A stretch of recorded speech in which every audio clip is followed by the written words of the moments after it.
મારા લગ્નને 6 વર્ષ થઈ ગયા હતા, પરંતુ હજી સુધી મારે કોઈ સંતાન ન હતું. અમે ઘણી જગ્યાએ સારવાર કરાવી પણ કોઈ પરિણામ ન આવ્યું.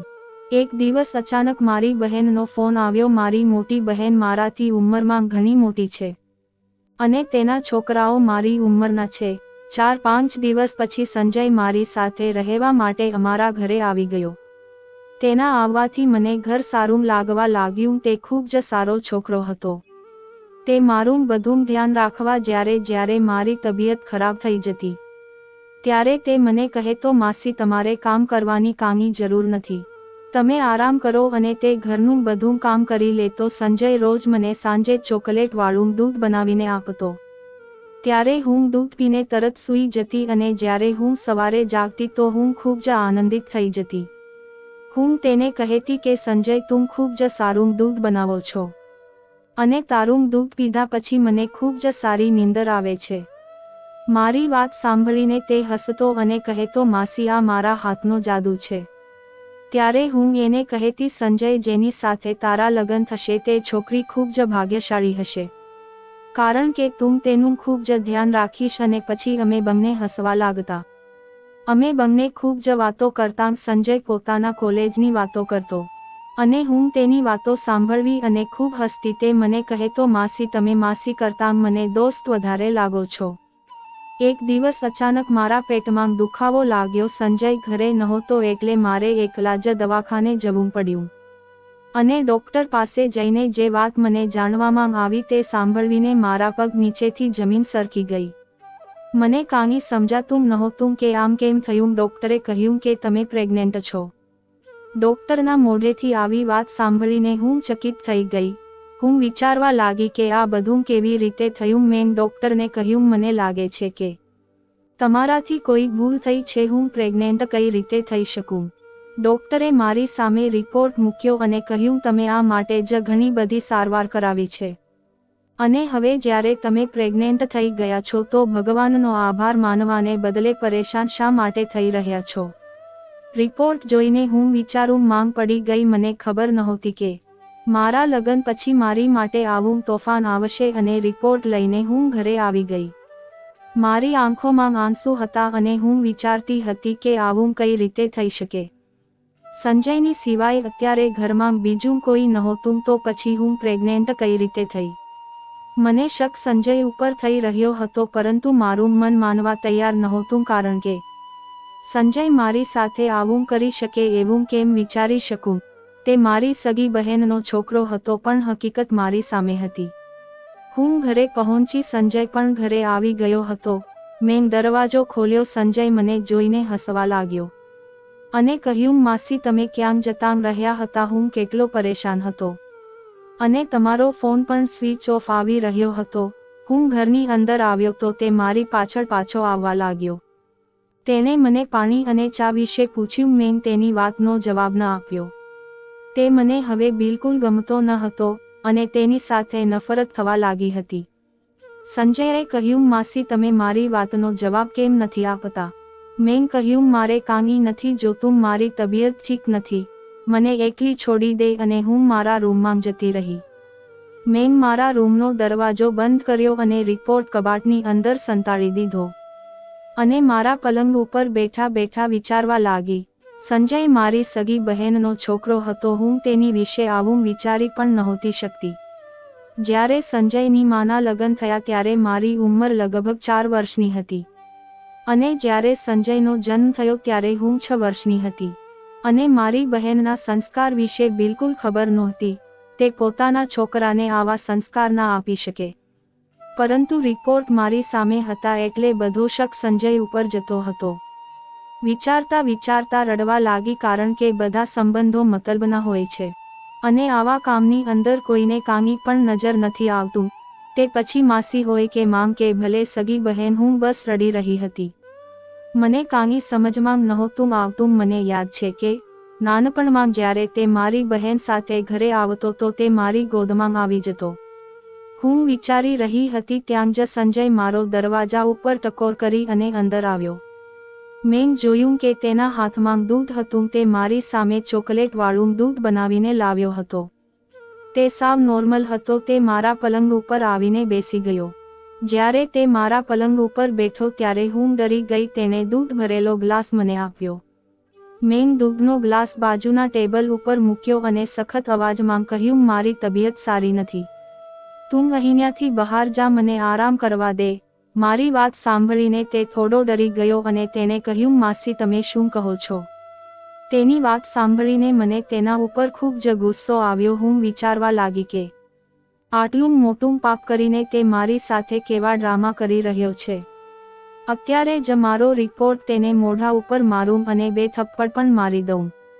પરંતુ હું આવું નહોતો કરી શકતી કારણ કે મારે તેને રંગે હાથે પકડવો હતો. મેં મારા ગુસ્સાને કાબૂમાં રાખ્યો અને મેં તેને કહ્યું, હું સૂવા માંગુ છું. મારી વાત સાંભળીને તે બહાર જતો રહ્યો અને જતાં જતાં તેણે કહ્યું, સારું, પણ દૂધ જરૂર પી લેજો. તેનાથી તમને સારી ઊંઘ આવશે અને તમારી તબિયત પણ સારી થઈ જશે. આટલું કહીને તે બહાર જતો રહ્યો. હું પણ તે જાણવા માંગતી હતી કે દૂધ પીધા પછી તમારી સાથે શું કરવા માંગે છે. મેં દૂધનો ગ્લાસ લીધો અને બહાર ફેંકી દીધો અને રૂમની લાઇટ બંધ કરીને સૂઈ ગઈ. હું ફક્ત સૂવાનું નાટક કરી રહી હતી. હું તેની રાહ જોઈ રહી હતી કે સંજય ક્યારે મારા રૂમમાં આવે. આમને આમ 2 કલાક જતા રહ્યા. તે મારા રૂમમાં ન આવ્યો અને પછી મને નીંદર આવવા લાગી. મને લાગ્યું કે તેને શક થઈ ગયો છે, એટલે આજે તે નહીં આવે. હવે હું સાવચેત થઈ ગઈ હતી. હવે હું તેને બીજી વખત કોઈ મોકો આપવા માંગતી નહોતી. જ્યારે હું સવારે જાગી ત્યારે હું સંજયને કહી દઈશ કે તું તારી માટે બીજી જગ્યા ગોતી લે. આમ વિચારતા વિચારતા મને નીંદર આવી ગઈ. સવારે જ્યારે મારી આંખ ખુલી ત્યારે મારા રૂમનો દરવાજો કોઈ જોર જોરથી ખખડાવી રહ્યું હતું. મેં મારા રૂમનો દરવાજો ખોલ્યો. સામે સંજય હતો. તેનો ચહેરો લાલ થઈ ગયો હતો. તે મને કહી રહ્યો હતો કે તમે દરવાજો શા માટે અંદરથી લોક કર્યો.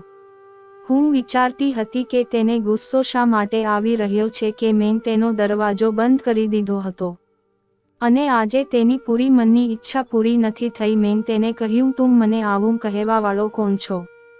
તે થોડો હેરાન થઈ ગયો અને પછી શાંતિથી બોલ્યો, માસી તમારી તબિયત ખરાબ હતી એટલા માટે મને તમારી ચિંતા હતી, એટલે હું દરવાજો ખોલવાની કોશિશ કરી રહ્યો હતો. મેં તેને કહ્યું, તારે મારી ચિંતા કરવાની કોઈ જરૂર નથી. હું વિચારી રહી હતી કે બાજુમાં મારી સહેલી રહે છે. જો આ વાત મારા પતિને ખબર પડશે તો મારી જિંદગી બરબાદ થઈ જશે. હું વિચારતા વિચારતા મારા રૂમમાં બેઠી હતી. થોડા વખત પછી એવું થયું જેને જોઈને મારા પગ નીચેથી જમીન સરકી ગઈ.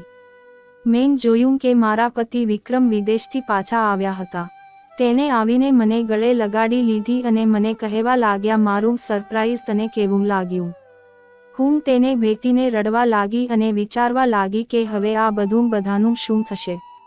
તેને મને કહ્યું, તું શા માટે રડી રહી છે? હવે તો હું આવી ગયો છું અને હવે હું 1 મહિનો અહીંયા રહેવાનો છું. મને છુટ્ટી મળી ગઈ છે અને મેં તને બતાવ્યું નહોતું કારણ કે હું તને સરપ્રાઈઝ આપવા માંગતો હતો.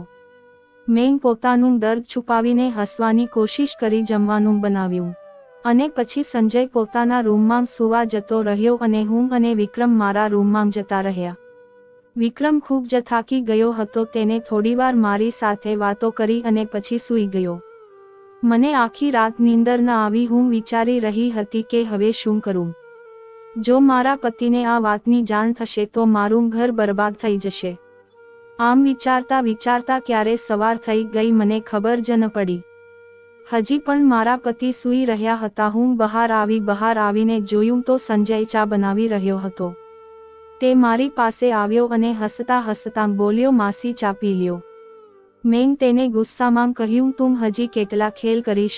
તું માણસ છો કે બીજું કાંઈ? અને તું આવું બધું ક્યાંથી શીખ્યો છો?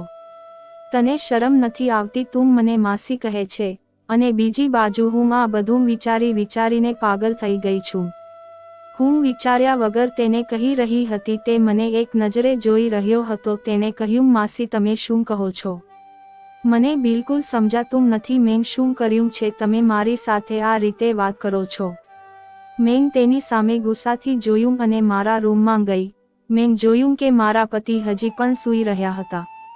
મેંગ ગુસ્સામાં રિપોર્ટ બહાર કાઢ્યો અને સંજયની પાસે આવી. સંજય હજી પણ ત્યાં જ ઊભો હતો અને મેંગ ગુસ્સેથી રિપોર્ટ સંજયના મોઢા ઉપર ફેંક્યો અને કહ્યું, આ વાંચી લે અને તારું મોઢું લઈને અહીંથી જતો રહે. તેણે રિપોર્ટ નીચેથી પોતાના હાથમાં લીધો અને વાંચી. તેના ચહેરાનો રંગ ઉડી ગયો અને તે કંઈ બોલે તે પહેલા મારા પતિ વિક્રમ બહાર આવ્યા અને તેના હાથમાંથી રિપોર્ટ લઈને વાંચવા લાગ્યા. વિક્રમને રિપોર્ટ વાંચતા જોઈને હું ખૂબ જ ગભરાઈ ગઈ અને મને ચક્કર આવ્યા અને હું નીચે પડી ગઈ. જ્યારે મને હોશ આવ્યો ત્યારે હું હોસ્પિટલમાં હતી અને વિક્રમ મને ધ્યાનથી જોઈ રહ્યો હતો. સંજય મારો ભાણો પણ ત્યાં જ હતો. વિક્રમને જોઈને હું રડવા લાગી અને કહેવા લાગી, વિક્રમ, આમાં મારો કોઈ વાંક નથી. સંજય મને દૂધની અંદર નીંદરની ટીકડીઓ આપીને સુડાવી દેતો હતો. મહેરબાની કરીને મને છોડી નહીં દેતા. હું તમને ખૂબ જ પ્રેમ કરું છું અને હું તમારા વગર રહી શકું એમ નથી. વિક્રમ મારી પાસે આવ્યો અને મને ગળે લગાડી અને કહ્યું, તું ચિંતા ના કર, હું તને ક્યારેય નહીં છોડું. મેં બધા ટેસ્ટ ફરીવાર કરાવ્યા છે અને તું પ્રેગ્નેન્ટ નથી. તારો રિપોર્ટ બીજાના રિપોર્ટ સાથે બદલાઈ ગયો હતો. આમાં તારો પણ વાંક નથી અને સંજયનો પણ વાંક નથી અને સંજયે પણ તારી સાથે કોઈ ખરાબ કામ નથી કર્યું. મારી નજર સંજય ઉપર પડી તો તે રડી રહ્યો હતો. તે મારી પાસે આવ્યો અને મને કહ્યું, માસી, તમે આવું કેમ વિચારી લીધું કે હું તમારી સાથે ખોટું કરી શકું? તમે મારી માંગ જેવા છો. મેં તમારા માંગ, મારી માંગ અને મારી માંગ ક્યારેય ફરક નથી જોયો. મેં હજી સુધી કોઈ પણ છોકરીને નજરથી જોઈ નથી. તે રડી રહ્યો હતો. ડોક્ટર અને નર્સની લાપરવાહીથી આજે ખૂબ જ મુશ્કેલી ઉપર આવી ગયા હતા. મિત્રો, તમને આ વાર્તા કેવી લાગી તે કોમેન્ટ કરીને જરૂર જણાવજો. ફરી મળશું આવતીકાલે એક નવી વાર્તાની અંદર. ત્યાં સુધી આવજો. ધન્યવાદ મિત્રો.